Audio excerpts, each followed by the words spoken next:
When I first got the phone or took it out of the box, the first thing I noticed was how slim it was and how well it's designed. But this phone is incredibly slim. It's actually so slim that the buttons had to be moved to the back.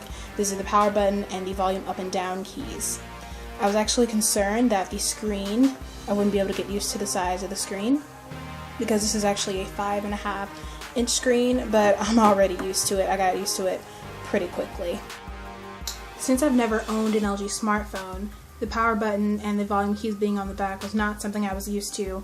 But, you know, this was a smart idea on LG's part, because my fingers, when you're holding the phone, or at least my fingers, they naturally rest back here anyway. And I'm pretty sure eventually I'll be trying to unlock everyone's phone from the back. One of the main selling features of the LG G3 is its Quad HD screen.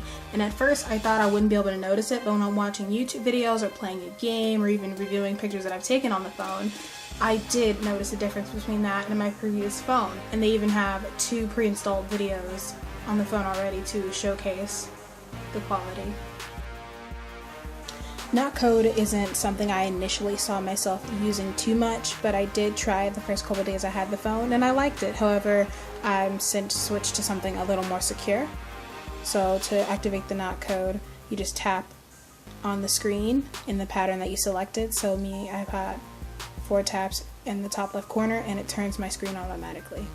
And the default keyboards on phones usually aren't my thing, so I was fully prepared to switch right off to SwiftKey as soon as I got the phone. However, I'm actually finding myself really liking LG's default keyboard. It has a whole number at the top, which is something I was not used to on my previous phone.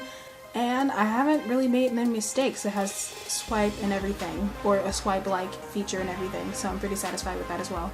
I feel the same way about the default LG launcher and locker, so I'm going to keep it the way it is until I get bored.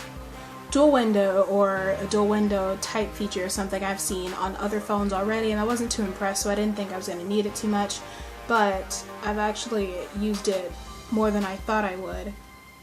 Dual window lets you run 2 applications next to each other at the same time. Unfortunately, it is limited to a few apps like Chrome, Maps, Hangout, Gallery, email, things like that. Now, this really shouldn't be a big deal, but the default alarm and ringtones are kind of important to me on phones. And the one I have right now for my alarm, it's kind of cute, but it'll get annoying after a little bit.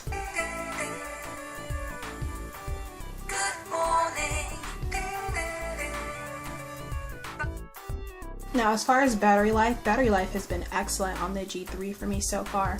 On a day with really heavy use, which for me is constantly having the screen on, playing music, switching between Wi-Fi and 4G, things like that, and never plugging it up once, it lasted about 8 hours for me. And with moderate usage, it can pretty much go all day. The LG G3 has changed my mind about a lot of smartphone features that I didn't think would be practical or useful, and one of those things is having an IR blaster, which is actually on the top of the LG G3. There, it's kind of hard to see, but it's there, and this allows you to use your phone as a TV remote, or a remote for your cable box, something I thought was completely not necessary until I tried it, and let me just say I am very impressed.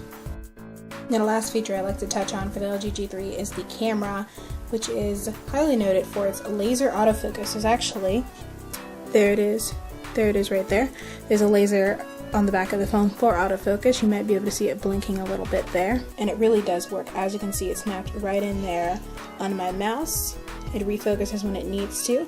Unfortunately, in the default camera app, there's no way to lock in focus once you have it, but it's not too hard to regain focus on an object once you've locked it in. That is all for my LG G3 first impressions video. Now, of course, there are going to be more videos coming up on the LG G3. If there's anything specific you would like to see about this phone, any of the apps or software or features on it that you want to know how to use or anything, please let me know in the comments. Like this video if you enjoyed it, and I will catch you in the next video. Bye!